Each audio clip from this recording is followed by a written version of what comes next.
Hello everyone, आज हम 11th class का एक न्यू चैप्टर स्टार्ट करेंगे और चैप्टर का नाम है मेजरमेंट।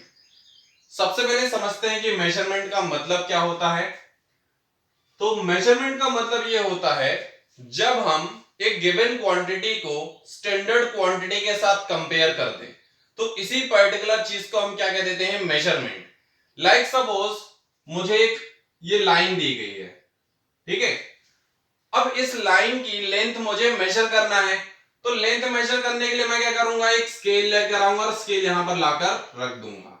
फिर स्केल की रीडिंग और इस लाइन की रीडिंग दोनों को मैं करूंगा कंपेयर, और इसी कंपैरिजन को हम क्या कह देते हैं, मेजरमेंट कह देते हैं। अब बात यह है कि भाई ये मेजरमेंट कहां तक पॉसिबल है। जैसे सपोज यदि मैं आपकी फीलिंग्स की बात करूं तो फीलिंग्स तो हम मेजर कर नहीं सकते हैं। आपके हैप्पीनेस की बात करूं तो ये सब आप मेजर नहीं कर सकते हैं। तो यहां पर एक नई टर्म आई और उस टर्म को हमने बोल दिया फिजिकल क्वांटिटी। अब ये फिजिकल क्वांटिटी क्या होती है और कैसे रिलेट की है इसने मेजरमेंट के साथ। तो फिजिकल क्वांटिटीज एक्चुअली में वो क्वांटिटीज होती हैं जिनको अपन क्या कर सकते हैं, मेजर कर सकते हैं। वो सारी क्वांटिटी जिनको हम मेजर कर सकते हैं उन क्वांटिटीज को हम कहते हैं फिजिकल क्वांटिटीज। लाइक सपोज आपका वेट मेजर कर सकते हैं, फिजिकल क्वांटिटी है। टेम्परेचर मेजर कर सकते हैं, फिजिकल क्वांटिटी है। Distance, displacement, speed, velocity, acceleration, तो ये सारी की सारी चीजें जो है ये क्या है, फिजिकल क्वांटिटी। और नॉन फिजिकल क्वांटिटीज क्या होंगी, जस्ट इसकी अपोजिट। अपोजिट मींस वो क्वांटिटीज जिनको हम मेजर नहीं कर सकते हैं उन क्वांटिटीज को हम क्या कह देंगे, नॉन फिजिकल क्वांटिटीज। अब देखिए फिजिकल क्वांटिटीज तो हमने देखा, बट इन फिजिकल क्वांटिटीज को हम एक्चुअली में मेजर करते हैं या फिर रिप्रेजेंट करते हैं फिजिकल डायमेंशंस के साथ, ठीक है। ये फिजिकल क्वांटिटीज को हम रिप्रेजेंट करते हैं फिजिकल डायमेंशंस के साथ। अब ये फिजिकल डायमेंशंस क्या होते हैं, तो वो हो सकता है मास, लेंथ, टाइम, और क्या हो सकता है आपका एम्पेयर। तो मास मतलब समझ गए होंगे आप, जैसे केजी, ग्राम जब भी होगा तो मास, फिर length metre, centimetre, time second, आर जब भी होगा। यदि करंट दिया गया है, करंट मींस आप सभी को पता है एम्पियर जो करंट का ऐसा यूनिट, तो उसके अकॉर्डिंग अपन डील कर लेंगे। तो ये हमने देखा कि फिजिकल डायमेंशंस क्या होते हैं। अब हम थोड़ा पीछे चलते हैं और समझते हैं कि मेजरमेंट की जरूरत क्यों पड़ी। देखिए पहले के जमाने में क्या किया करते थे, चीजों को मेजर करने के लिए, चीजों को देखने के लिए हम क्या करते थे, सेंस ऑर्गेन्स का यूज करते थे। सेंस ऑर्गेन मतलब कि यदि सपोज मुझे पता करना है कि ये मार्कर ज्यादा हैवी है या फिर ये दो मार्कर ज्यादा हैवी हैं, ऐसा कुछ, तो उस कंडीशन पर मैं क्या करूंगा, दोनों को अपने हाथ में रखूंगा और फिर बाद में से देखूंगा कि हाँ भाई कौन सा ज्यादा हैवी है, और उसी के अकॉर्डिंग मैं क्या करता था, बता देता था कि ये जो क्वांटिटी ये ज्यादा हैवी है इसकी वैल्यू ज्यादा होगी, ये क्वांटिटी थोड़ी लाइट है इसकी वैल्यू कम होगी। ऐसे ही बिल्डिंग की बात करें, बिल्डिंग की हाइट मेजर करना तो हम देख के पता लगाते थे कि देख लिया और बता दिया कि हाँ भाई ये थोड़ी छोटी है और वो वाली बिल्डिंग जो है वो थोड़ी बड़ी है। बट ऐसा हमेशा तो पॉसिबल होगा नहीं, ठीक है। हमेशा तो आप अपने सेंस ऑर्गन से एक्यूरेट रीडिंग तो बता नहीं सकते हैं। चलिए ठीक है, आपने कंपेयर कर दिया, बट सेंस ऑर्गन जो है वो सिर्फ कंपैरिजन के लिए रिस्पॉन्सिबल होंगे, वो कभी भी चीजों को मेजर करके एग्जैक्ट वैल्यू नहीं बता सकते हैं।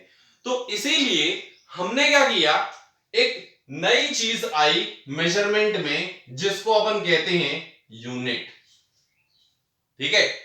अब यूनिट का मतलब क्या होता है, तो यूनिट का मतलब होता है वो डेफिनेट वैल्यू, वो डेफिनाइट वैल्यू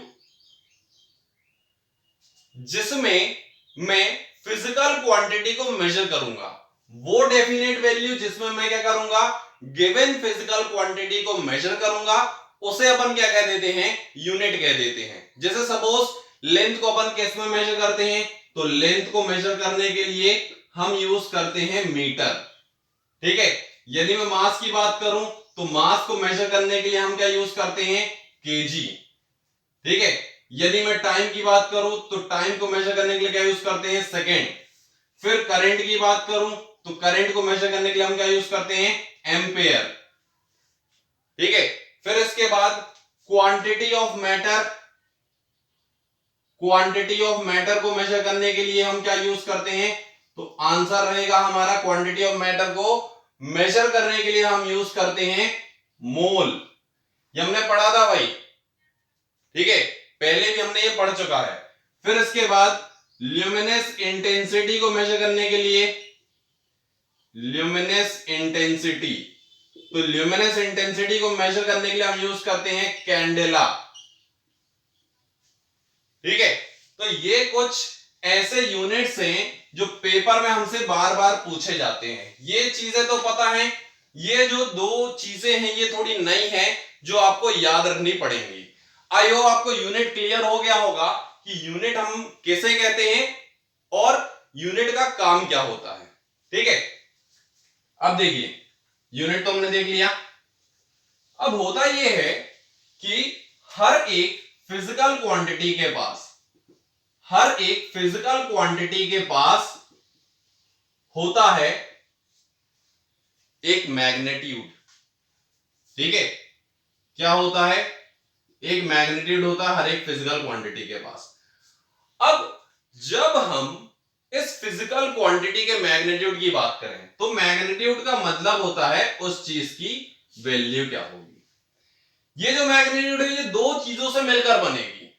ठीक है, तो दो चीजें कौन कौन सी होती हैं, एक होता है यूनिट और एक होता है नंबर। नंबर को अपन क्या कहते हैं, न्यूमेरिकल वैल्यू। नंबर को हम क्या देते हैं, numerical value.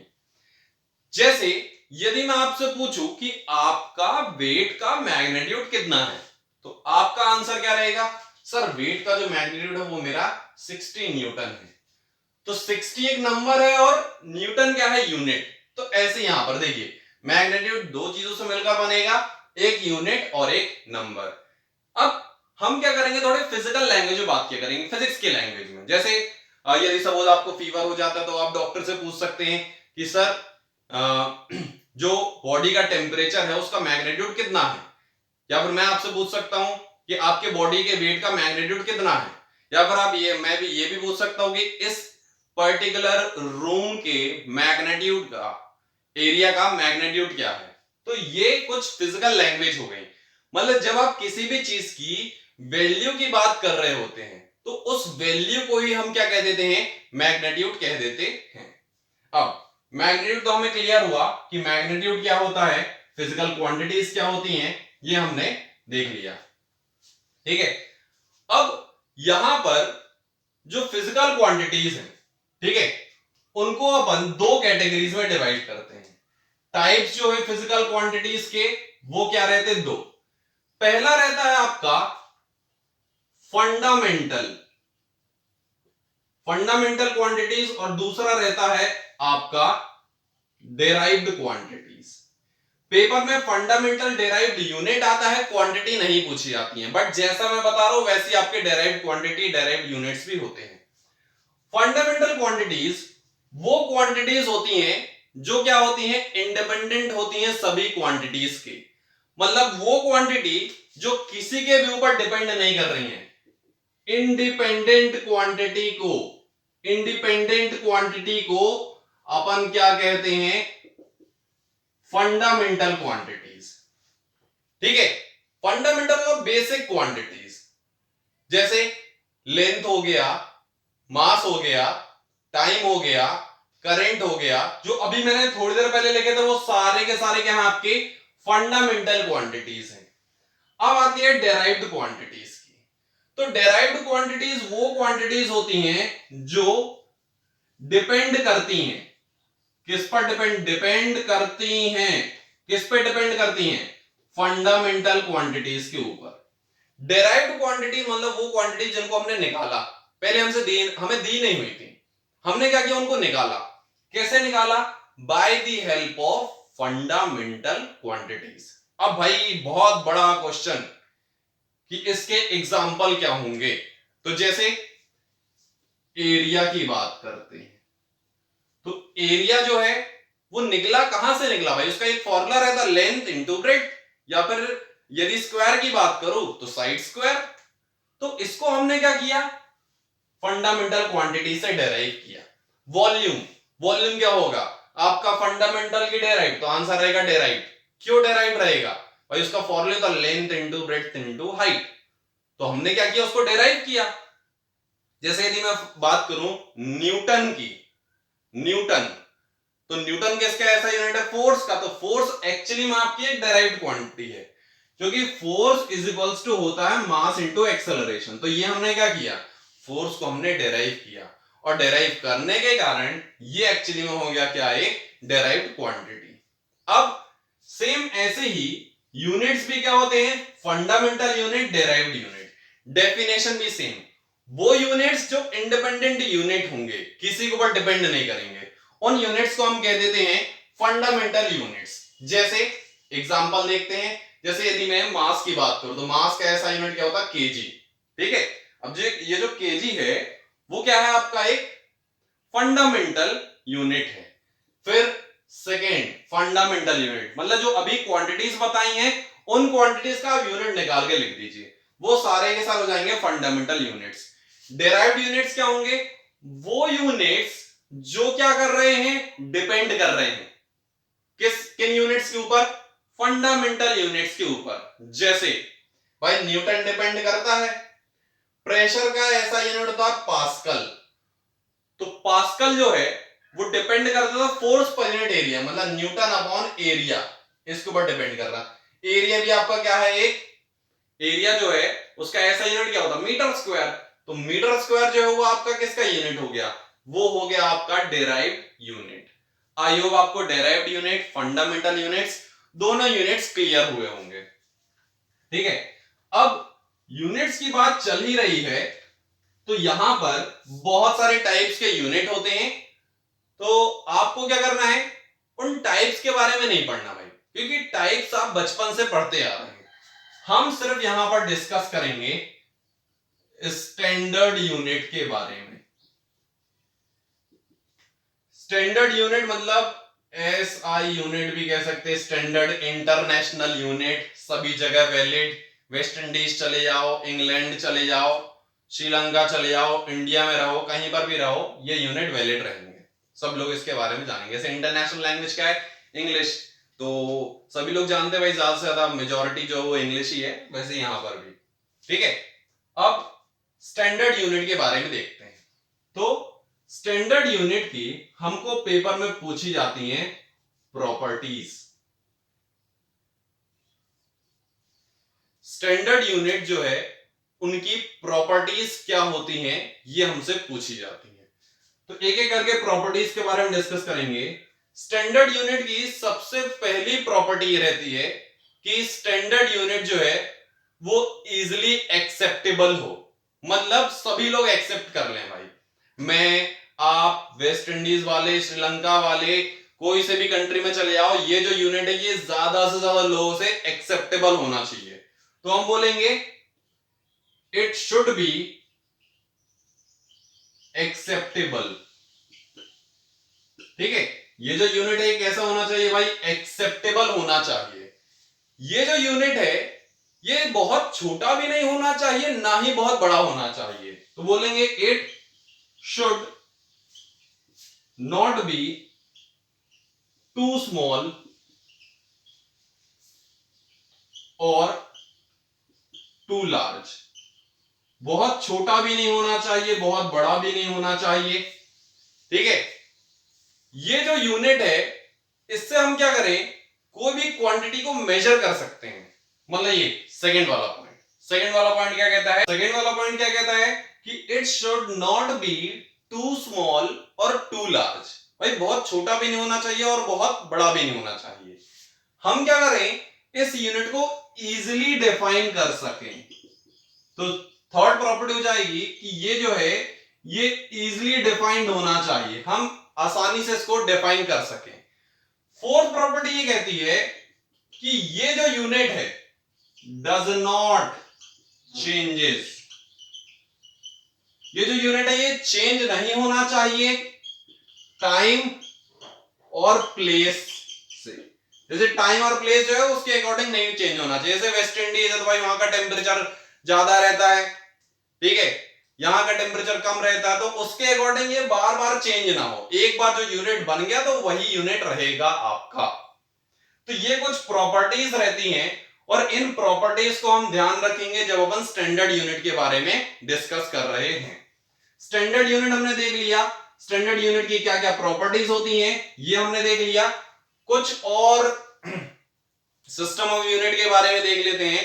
System of unit के बारे में देखना क्या, मैं जस्ट आपको बता दे रहा हूं, आप सभी ने पढ़ा होगा CGS unit, FPS unit, MKS unit, SI unit.